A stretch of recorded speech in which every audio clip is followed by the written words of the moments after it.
할렐루야. 내가 부활을 믿느냐? 여러분, 부활이란 말은 여러분 잘 아시다시피 죽은 자가 살아나는 사건을 부활이라고 얘기합니다. 그런데 이 부활이라고 하는 용어가 그 어디에도 없지만 오직 예수 그리스도, 우리가 살아가는 역사 속에 어느 종교에도 없는 사건이 부활의 사건이고 기독교의 사건인데, 여러분 혹 주위에서 의사의 선고 내지는 여러분이 보기에 분명히 죽었다가 다시 살아난 사람들을 혹 본 사람들이 없잖아 있을 겁니다. 세상에 그런 사람들이 많아요. 기절했다가 이젠 깨어난 정도가 아니라 의사가 분명히 사망 진단을 내렸는데 장례를 치려고 보니까 하루 지나서 이 사람이 벌떡 일어났어요. 아니면 냉동실에서 이젠 이미 냉동되니까 거기서는 더 이상 혹 그런데 냉동실에서 살아난 사람들도 없잖아 있어요. 미국의 저명한 내과 의사 모리슨 롤링즈라고 하는 박사가 있습니다. 그런데 이분이 쓴 죽음의 문 너머라는 책이 있는데, 이 책에서 죽었다가 살아난 많은 환자들을 병상에서 인터뷰를 한 종합한 내용이 바로 죽음의 문 너머라는 책입니다. 이젠 그 내용 중에 이런 내용이 있습니다. 죽어가는 사람들은 대개 죽음 직전에 기절한다고 한다. 통증이 없어지는 듯하며 의식이 점점 흐려져 간다. 가족과 간호원이 분주히 움직이며 의사를 찾는 소리도 들리며 그리고 의사의 사망 선고하는 소리가 들린다. 이런 내용이 있어요. 그런데 자기는 이미 육체 밖에 나와서 그들이 주고받는 대화 내용을 모두 들을 수 있었다는 겁니다. 참 신기하게도 그 증거는 그들이 깨어난 후에 그 방 안에서 있었던 일과 대화 내용을 모두 알고 있다는 사실이에요. 여러분, 죽을 때는 주위에서 하는 얘기를 의식은 없어도 다 알아듣는다고 얘기들 하잖아요. 한 열흘 전에 한 열흘 채 안 됐네요. 저희 합덕에 있는 친구 목사님 어머님이 돌아가셨어요. 돌아가셨는데 그 이전에 그로부터 한 열흘 전에요. 돌아가시기 한 열흘이나 보름쯤 됐나 봐요. 그 전에 이젠 어머님이 정말 병원에서 중환자실에서 이젠 거의 돌아가셨는데, 그래서 옆에서 자녀들이 이젠 돌아가시면 장례를 어떻게 치를까 하고서 서로 이젠 얘기를 했다고 그래요. 3일장을 치르고 이렇게 하고 이렇게 쭉 장례 얘기를 했는데, 이분이 그 다음날 깨어나가지고 자식들을 불러놓고 자식들이 그 장례에 대해서 의논한 얘기를 다 하더랍니다. 깜짝 놀랐대요. 신기하지 않겠어요? 그래서 분명히 거의 다 돌아가셨다라는 생각에서 이제 장례 얘기를 했는데, 그 얘기를 의식 없는 속에서 다 듣고서 얘기를 하시더래요. 자, 어쨌든 여러분, 사람이 죽는다는 사실 자체를 과학적으로나 의학적으로 깊이 한번 생각해 보면 우리의 영적인 존재가 분명히 있다는 사실을 우리는 알아야 합니다. 우리는 육체가 죽으면 그만이라는 사실이 절대로 아니라는 거예요. 인간은 분명히 영적 존재인 만큼 내가 죽음 이후에 죽음 너머에 다른 세계가 있고, 죽음이라는 그 문을 통과하면 새로운 세계가 펼쳐진다는 사실입니다. 자, 여러분, 영혼은 육체 밖에 나가서도 존재하고 있고, 영혼은 육체와 똑같은 신체 감각을 갖고 있는데 육체의 감각보다는 더 예민하다는 겁니다. 영혼은 자기의 육체에서 이탈 후에 두둥실 떠돌면서 잠시 방 안에서 머물다가 그 다음은 새로운 차원으로 옮겨간다고 여기에 책을 쓴 그분 롤링즈 박사는 그렇게 기록하고 있어요. 그 내용은 어느 보고에도 어느 모든 사람들, 이런 글을 쓴 사람들의 모든 것이 공통된 점인데, 그래서 옛날부터 죽으면 혼이 나간다는 말을 우리는 많이 합니다. 여러분, 미국에서 어떤 분이 갑자기 교통사고로 죽었습니다. 그 후에 병원에서 기적적으로 다시 살아났는데, 그는 자신이 육체와 분리된 후에 그 이젠 죽음의 모든 과정을 그가 느끼고 깨달은 것을 말하는데, 자기 육체와 영혼이 이젠 분리되더래요. 분리된 후에 이젠 술집에 들렸다가 자기의 영의 눈으로 영혼의 입장에서 바라본 내용을 책으로 낸 것이 이분의 내용인데, 사건의 내용인데, 이 책 내용 중에 이런 장면이 있습니다. 음주운전을 하다가 사고가 났습니다. 그 순간 자신이 길 옆에 서 있게 되는데, 자기는 분명히 그 길 옆에 서 있게 되는데, 길바닥에는 자신과 꽃 같은 사람, 시체겠지요? 꽃 같은 사람이 누워있고, 곧 있다가 사이렌 소리와 함께 앰뷸런스가 와서 시체를 싣고 갑니다. 그 영혼은 자신이 방금 나왔던 술집에 들어가게 되었는데, 거기서 이상한 장면을 목격하게 됐습니다. 여러분, 그 술집에서 술을 먹고 있는 어떤 한 사람이 앉아 있는데요, 그의 몸에는 큰 뱀이, 구렁이가 감고 있는 것이 그의 영적인 눈에 환하게 보이더랍니다.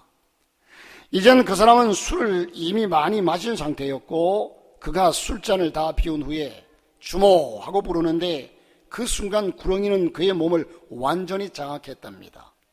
이제 그의 눈이 그 자신 것이 아니라 구렁이의 눈이 되어서 고개를 치켜들고 말하는데, 술 더 가져와. 영혼의 눈으로 이런 광경을 본 그는 자기의 몸이 후송된 병원으로 갔다가 다시 몸과 합하여져서 그는 살아났다고 그래요.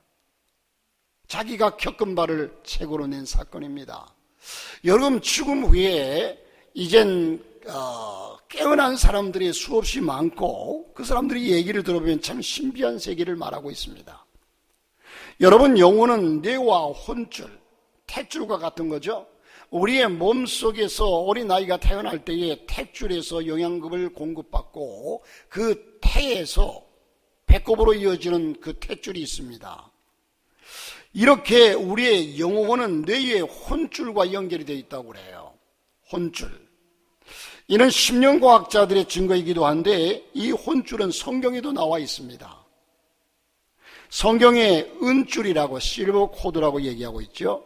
은줄이라고 얘기하는데, 전도서 12장 6절에 보면 은줄이 풀린다, 이게 바로 혼줄을 말하는데, 여러분, 은줄이 풀리고 금그릇이 깨어지고 항아리가 샘 곁에서 깨어지고 바퀴가 우물에서 깨어지고, 이렇게 전도서 12장 6절에 성경에 말씀하고 있습니다. 풀린다고 하는 얘기는 바로 영혼이 이탈된다는 말입니다. 육체와. 그래서 죽음이라고 하는 정의는 뭐냐 하면, 우리의 영혼과 육체가 합하여 있는 상태가 살아있는 상태고, 우리의 영혼이 그 몸에서 떠나는 상태를 죽음이라고 얘기합니다. 영혼이 그 육체 속에 거할 수 없어. 육체가 병이 든다든지, 육체가 깨어진다든지, 사고로 깨어진다든지, 이렇게 그 영혼이 육체 속에 거할 수 없을 때 그 영혼은 떠나는 겁니다. 이게 죽음이라는 겁니다. 이게 과학적인 죽음이라는 겁니다. 자, 깨어지고 육체의 죽음을 비유한 말씀 같죠? 혼줄이 붙어 있는 한 돌아다니기도 하고 다시 몸으로 찾아올 수도 있는 겁니다. 즉, 혼줄이 연결되어 있는 한 그는 이 땅의 삶을 유지합니다. 혼수 상태에 빠진 사람 경우라도 혼줄이 연결되어 있으면 그는 살 수 있습니다. 그러나 혼줄이 끊어지면 마치 풍선줄 끊어진 것 같이 그 영혼은 그냥 영적인 세계로 올라가 버린다는 거죠. 여러분, 사랑과 영혼, 천국은 아름다워 라는 영화가 있어요. 이 영화들은요, 실제 사건들을 영화로 제작했던 영화가 이 영화들입니다. 그래서 영적인 세계를 잘 표현하고 있습니다. 사람이 죽기 직전에는요, 영안이 열린다는 겁니다. 그러기에 직감적으로 자신이 이젠 어떤 영적인 존재는 하나님과 인간 외에 천사와 마귀가 있습니다. 천사와 귀신이죠. 사탄, 귀신. 그런데 이 천사 내지는 사탄에게 이끌림을 받는지 알게 되고, 평소 예수를 믿어서 마음의 천국을 이룬 사람은 천사의 이끌림을 받고, 지옥을 마음에 품고 있는 사람은 마귀의 이젠 이끌림을 받는다고 합니다. 이젠 여러분, 제가 가끔씩 우리 성도들에게 얘기하는 얘기 가운데 부산에서 어떤 장로님이 돌아가시는데 분명히 천사가 와서 그 영혼을 인도하리라고 확신하기 때문에 이젠 임종 직전에 목사님이 옆에서 묻습니다. 장로님, 천사가 왔습니까? 하니까 고개를 좌우로 흔들어요. 한참이나 후에 이젠 숨을 헐떡이고 있는데 장로님, 천사가 왔습니까? 하니까 고개를 좌우로 흔들어요. 한참이나 후에 목사님은 그 광경을 지켜보고 있는데 있는 힘을 다해서 목사님, 천사가 왔습니다. 천사가 왔습니다. 얼굴이 환해지면서 천사가 왔노라고 그러면서 숨이 탁 가시더래요. 여러분, 우리는 영적인 세계가 우리 육체 너머에 있다는 사실입니다. 아니, 우리가 이 땅에 살아가는 동안에 우리 속에는 영적인 존재이기 때문에 영혼이 있다는 사실이에요. 이 영혼이 우리 육체를 떠나는 그 순간이 죽음이라는 겁니다. 그러면 그 영혼은 죽어서 우리 몸을 떠나서 어디로 가는가 하는 거죠. 여러분, 이 사실을 우리는 다시 한번 깊이 생각해 봐야 되는데, 그래서 여러분, 사람은 자신의 생전의 성향에 의해서 이끌림을 받는다고 하는데 어떤 사람은 마귀에게 안 끌려가라고 죽음에서 발버둥을 치다가 이젠 죽는 사람이 있다고 그래요. 험상궂게 죽는 사람이 있고 천사에게 이끌림 받는 사람은 마치 잠자듯이 평안하게 얼굴이 정말 말 그대로 천사와 같이 가는 분들이 있습니다. 이렇게 평온하게 임종을 맞이합니다. 우리 눈에는 보이지 않지만 죽음 너머에 분명한 영적인 세계에서 그를 데리러 온다는 사실이지요. 메리 캐트린 백스터라고 하는 분은요, 독특하게 지옥을 경험한 사람입니다. 제가 역사 속에 세계적으로 이 문헌을 통해서 또한 영화를 매스컴을 통해서 나타나는 사람들을 여러분에게 증거하고 있는데 갖가지 살벌한 지옥을 구경하고 직접 체험도 했다는 겁니다. 대형 서점에 가보면요, 내가 본 지옥이라는 책이 나와 있습니다. 이 책이 바로 메리 캐트린 백스터라고 하는 분이 이젠 쓴 책입니다. 자기가 경험한 책을 썼어요. 인도의 성자 손다싱은 17살 때에 인생을 마감하기로 맘먹었습니다.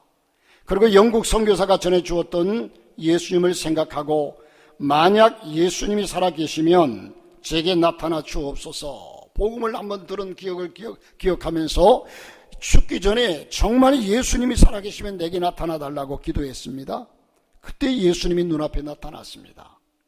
나는 내가 찾는 예수니라.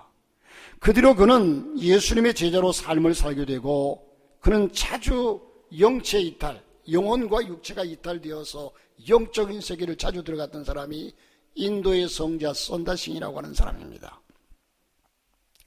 자, 이것을 통해서 천국을 체험하는 경험을 자신의 책에 소개하고 있습니다. 여러분, 이런 죽음 후의 사건들은 현실 속에서 무궁무진합니다. 무엇을 말합니까? 내세를 부인할 수 없고 예수를 부인할 수 없다는 겁니다. 저도 제 개인적인 경험을 말하자면 이젠 제가 가르치던 학생 하나가 늘 그 말 그대로 입신 세계를 들어갔어요. 기도하다 말고 갑자기 쓰러져서 그냥 숨만 헐떡이며 쉴 뿐이지 꼬집어도 모르고 뒤집어도 모르고 팔을 제껴도 모르고 아무 의식이 없어져 버려요. 그러면 이 친구, 그때 그 친구가 중학생이었거든요. 그러면 그가 한 40분이나 1시간 후에 깊은 숨을 힘있게, 아주 힘있게 3번을 몰아쉬면서 깨어나요. 깨어나서 그가 본 천국과 지옥을 얘기를 합니다. 숱한 얘기를 정말 성경에 나온 있는 그대로를 증거해요. 여러분, 저와 여러분이 죽음 너머에 아무것도 없다면, 영적인 세계가 없다면 인간처럼 허망하고 불쌍한 존재가 없어요. 고목나무 하나도 여러분 300년, 500년 되었다고 합니다. 거북이도 최소한 300년 이상을 산다고 그래요. 여러분, 우리의 삶이 성경에서는 이렇게 말해. 인생의 연수가 70이요 강건하면 80이라도, 지금은 100세 세상이라고 얘기하죠. 그렇게 살아도 우리의 삶을 되돌아보면 다 슬픔과 눈물뿐이라는 겁니다. 우리는 죽음 너머의 삶이 있기 때문에, 내일이 있기 때문에 믿음을 가지고 예수 안에서 살아가고 있습니다. 여러분, 이런 죽음 후의 사건들 무엇을 말합니까? 내세를 부인할 수 없고 예수를 부인할 수 없다는 겁니다. 언젠가 인터넷 정토회라고 하는 불교 카페를 들어가 보니까 죽음 후의 사건들을 기록해 놓았는데, 그곳에서도 죽음 후에 살아난 자들의 고백은 예수 이퀄 천국이더라는 겁니다. 분명하게 써놓은 것을 보았습니다.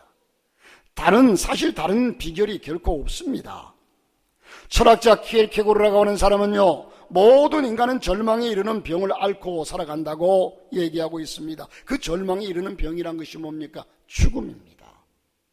사람이 세상을 살아가면서 최고로 두려워하는 것이 죽음 아니겠습니까?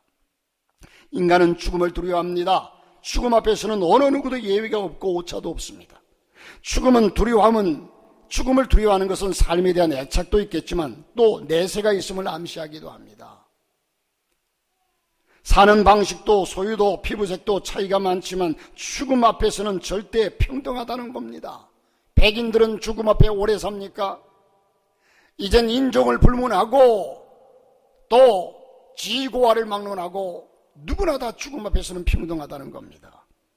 그리고 이것은 어제도 오늘도 잠시도 쉬지 않는 참으로 무서운 권세입니다. 이 죽음 앞에서 우리는 얼마나 오열하고 허탈해하고 떠나간 사람들을 붙잡고 얼마나 통곡합니까? 무신론자인 영국의 어느 작가가 친구의 장례식에 다녀온 후에 그 느낌을 이렇게 썼습니다. 무덤 앞에서 한마디 기도도 없었다. 사람들은 단 한마디의 말도 하지 않았다. 가벼운 관에 넣은 시신을 아무런 예식도 없이 가져다가 구덩이 속에 넣었다. 그것은 마치 상한 고기를 눈에 보이지 않게 서둘러 치워버리려고 하는 것처럼 보였다.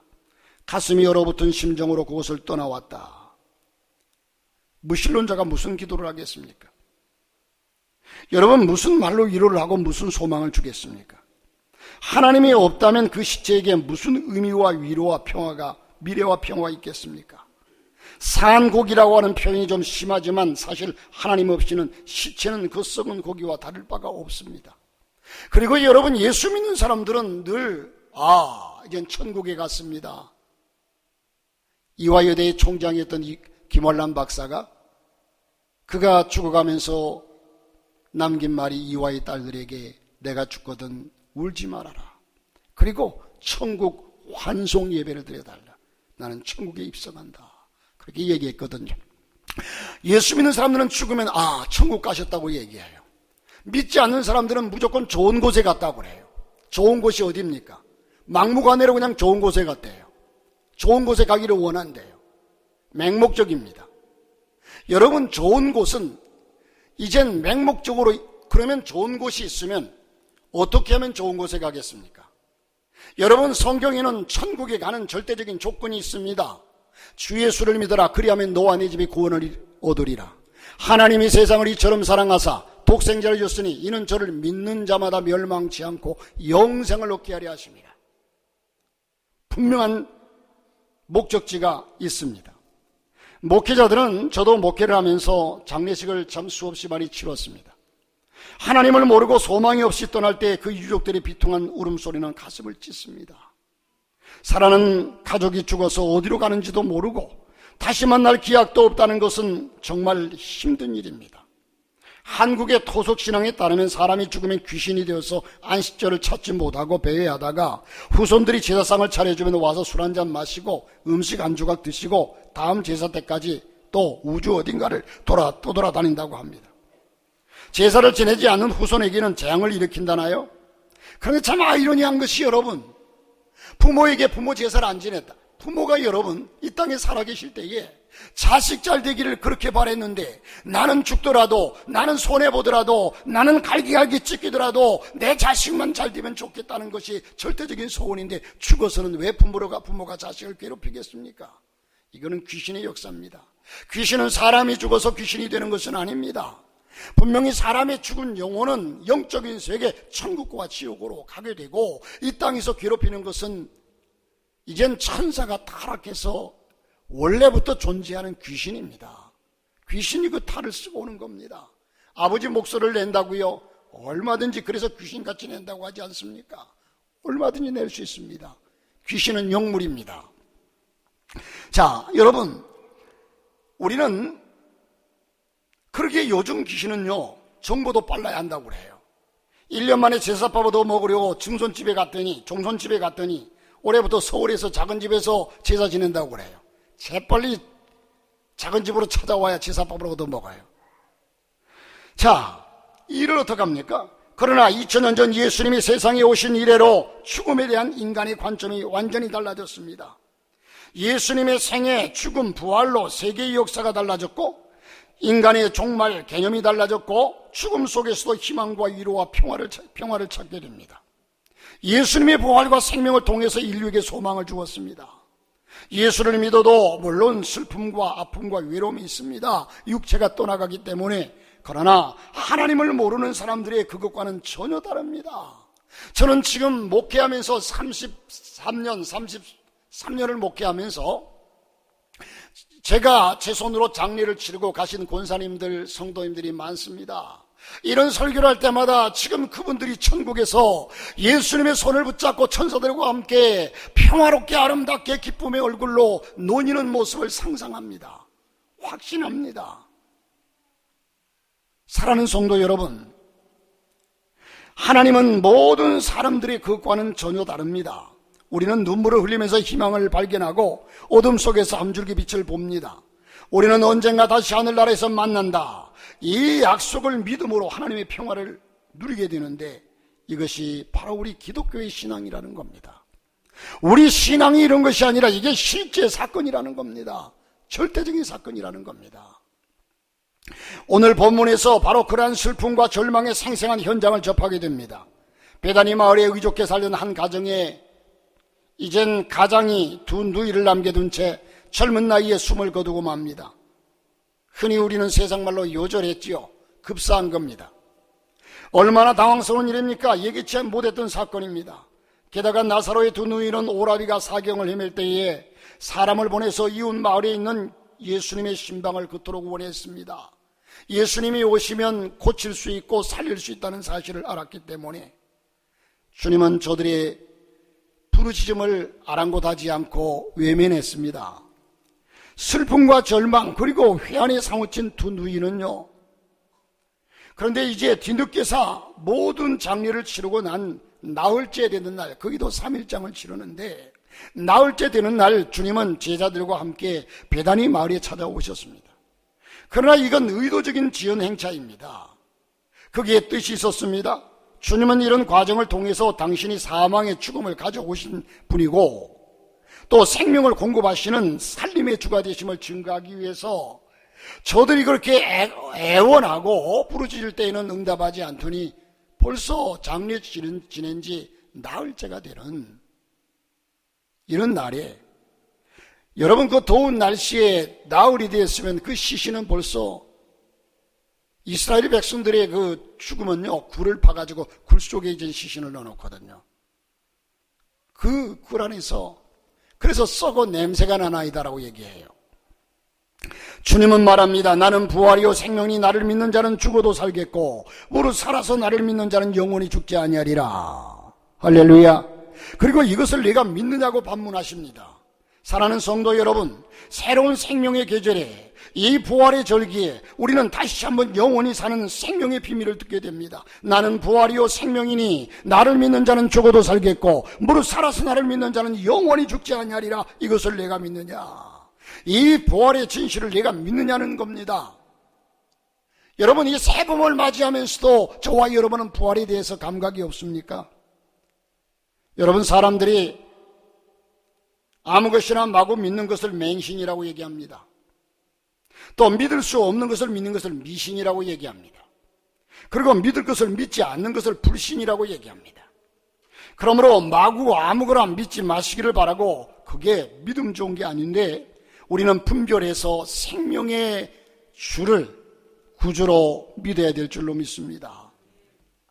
그리고 믿어야 할 것을 분명하게 믿어야 되는데 믿을 것을 믿지 않으면 그게 불신이요, 그건 불행입니다. 주님은 이 부활절 아침에 우리에게 묻습니다. 내가 이것을 믿느냐, 부활을 믿느냐. 여러분, 부활이라고 하는 것은 결코 헛소리가 아닙니다. 바울은 고린도전서 15장 3절 8절에서 기라성 같은 부활의 증인들을 쭉 열거해 갑니다. 게바에게 보이시고 부활하신 주님께서 베드로죠. 베드로 게바에게 보이시고 12제자에게 보이시고 그 후에 500여 형제에게 일시에 보이셨는데 그 중에 지금까지 태반은 살아있고 어떤 이는 잠들었으며 그 후에 야고보에게 보이시고 그 후에는 모든 사도에게와 또 맨 나중에 만삭되지 못해서 난 자 같은 내게도 보였도다. 이 사도 바울의 증거는 부활이 역사적인 사건임을 분명하게 증거하고 있습니다. 이스라엘에 가보면요, 예수님의 무덤에 시체가 없습니다. 시신이 없어요. 개방되어 있어요. 여러분, 이것은 인위적으로 누군가가 조작해서 할 수도 있겠지만 그것은 아닙니다. 성경에서 역사 속에서 우리에게 분명히 말씀하고, 사도 바울은 고린도전서 15장 23절에서 예수께서 부활의 첫 열매가 되셨다고 하셨습니다. 첫 열매는 여러분, 자, 제가 어제 사과나무를 하나 사다 심었어요. 그 나무를, 저는 사과나무를 아니까 이게 사과나무라는 사실을 알아요. 다른 사람들은 그것을 사과나무인지 모르는 사람이 수없이 많아요. 나무를 보면 저는 사과나무를 많이 봤으니까 이게 잎사귀 보니까 꽃이 하나 핀 거 보니까 이게 사과나무구나. 그 주인이 사과나무가 어디 있냐 물었더니 그 농장에서 저 안쪽에 들어가 보면 있다고 그래요. 안쪽에 사과나무만 있는 게 아니에요. 모든 나무들 종묘를 쭉 세워놨는데 안쪽에 가가지고 제가 보니까 그게 사과나무예요. 찾아왔어요. 주인이 맞다고 그래요. 그래서 그걸 갖다 심었어요. 어제 심었으니까 내일 열 거예요 아마. 그런데 그것을 심었는데 내년에 아마 사과가 한두 개 조금 큰 나무니까 열지 안 열지는 모르겠어요. 그러나 제대로 따려면 한 3년은 지나야 되겠죠. 3년 지났다고 칩시다. 3년 만에 사과가 열었어요. 보니까 사과예요. 자, 그걸 땄습니다. 그 나무가 사과나무인 줄도 모르고 이렇게 살아왔던 사람들이 그때부터는 그 나무에 내년에도 사과가 열릴 줄 믿습니다. 내년에는 감이 열릴까? 아니, 내년에는 사과가 열릴까? 감이 열릴까? 밤이 열릴까? 배가 열릴까? 복숭아가 열릴까? 뭐가 열릴까? 궁금해하는 사람이 없어요. 한번 그 나무에 열린 열매가 일평생 영원토록 그 나무의 열매를 결정해 줍니다. 그렇지 않습니까? 아, 이거 사과나무구나. 그러니까 내년에도 사과 열 줄 믿어요. 자, 여러분, 첫 열매는 그 다음에 어떤 열매가 맺힐지 미리 알려주는 겁니다. 예수 그리스도께서 부활의 첫 열매라고 하셨습니다. 자, 포도나무가 맺혔다면 그 나무에는 그 나무는 포도 열매만 맺습니다. 첫 열매는 두고두고 같은 열매가 맺히리라는 것을 분명히 말해주고 있는 겁니다. 그러므로 바울의 그 선언은 부활의 주 예수 그리스도 안에서 우리 또한 죽어도 살겠고 영원히 죽지 않는 것을 확인하는 그런 말씀이라는 겁니다. 여러분, 그러나 부활이 가장 큰 증거는 무엇보다도 제자들의 변화된 삶입니다.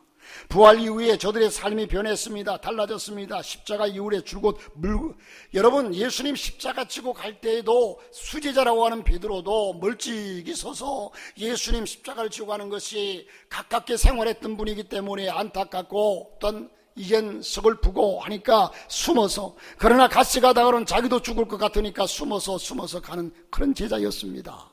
돌아가신 난 이후에 제자들은 전부 동굴 속에 굴 속에 들어가서 문을 잠그고 꼼짝달싹하지 않았습니다. 왜? 자기들도 죽을까봐, 붙잡혀 죽을까봐. 그런데 여러분, 그렇게 지냈던 그들이 예수님, 부활하신 예수를 믿고 나서 저들은 목숨까지 바칩니다. 변했습니다. 그렇게 두려워하던 저들이 부활하신 예수님을 믿고, 그래, 예수님은 부활하셨다, 우리도 죽으면 부활한다. 그래서 제자들은 다 순교의 제물로 목숨을 바쳐 주 앞에 드려진 사람들입니다.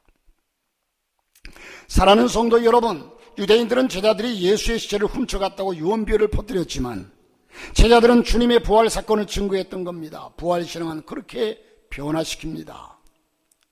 도들러스 베도라고 하는 목사는 이런 말을 했습니다. 교회에 등록교인이 된다고 모두 그리스도인이 되는 것은 아니다.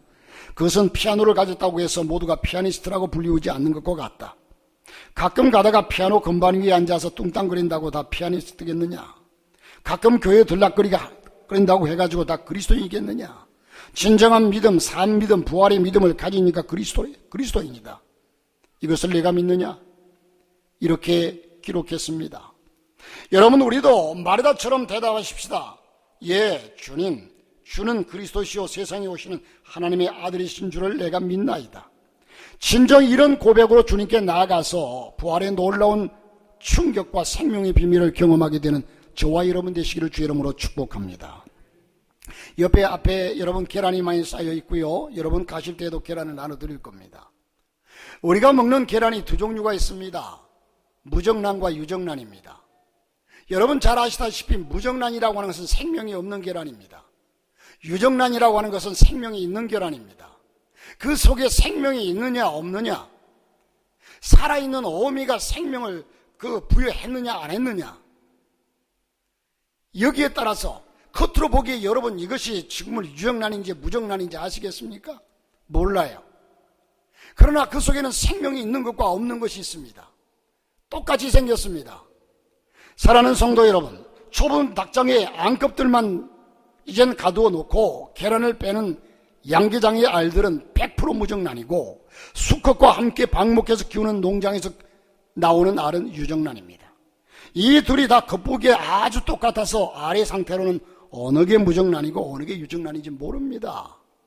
여러분, 이와 마찬가지로 예수 그리스도의 생명이 우리 속에 들어온 사람은 살아있는 부활할 사람이고, 예수의 생명이 없는 사람은 똑같이 보이지만 그는 부활하지 못할 사망에 들어갈 사람입니다. 비교할 수 없는 아주 큰 차이가 그 안에 감추어져 있습니다. 어미가 풀기 시작해서 일정한 기간이 지나면 그 차이가 확연하게 드러나는데, 수컷의 생명이 있는 유정란은 햇빛에 비춰보면 부화하기 전에도 생명이 시작되어 기관들이 형성되는 핏줄기가 뻗쳐나가는 것을 보게 됩니다. 만기가 되면 부화해가지고 새 생명이 태어납니다. 삐약거리면서 스스로 알을 깨고 나옵니다. 여러분, 세상의 모든 되어가는 우주 만물 속에, 또한 지구상에 우리 주변에 되어져가는 모든 것들을 바라볼 때에 우리는 부활이 있다는 사실을 분명히 알게 됩니다. 무정란은 아무리 품어도 그 어떤 변화도 생명의 생태도 볼 수가 없습니다. 오히려 암탉이 품으면 품을수록 곪고 부패할 뿐입니다. 비슷하다고 같은 게 아닙니다. 그 속에 생명이 있어야 합니다. 성경은 말합니다. 알곡과 쭉정이를 말하는데, 쭉정이는 생명이 없는 것이 쭉정입니다. 겉으로 보기에는 비슷해요. 우리 시골에 가면 밤이 많이 있거든요. 그런데 예전에 집사람이 결혼하고 처음 산에 가서 이제 할아버지 묘를 한번 올라갔어요. 이제 가족들과 함께 쭉 갔다 내려온 산, 이제 그때가 지금 때쯤 됐죠. 지금 이전이죠. 그런데 내려오는데 밤송이들이 막 있는데 밤송이를 까요. 제가 보기에는 그거 썩어서 생명도 없고 못 먹는 밥인데 그걸 까요.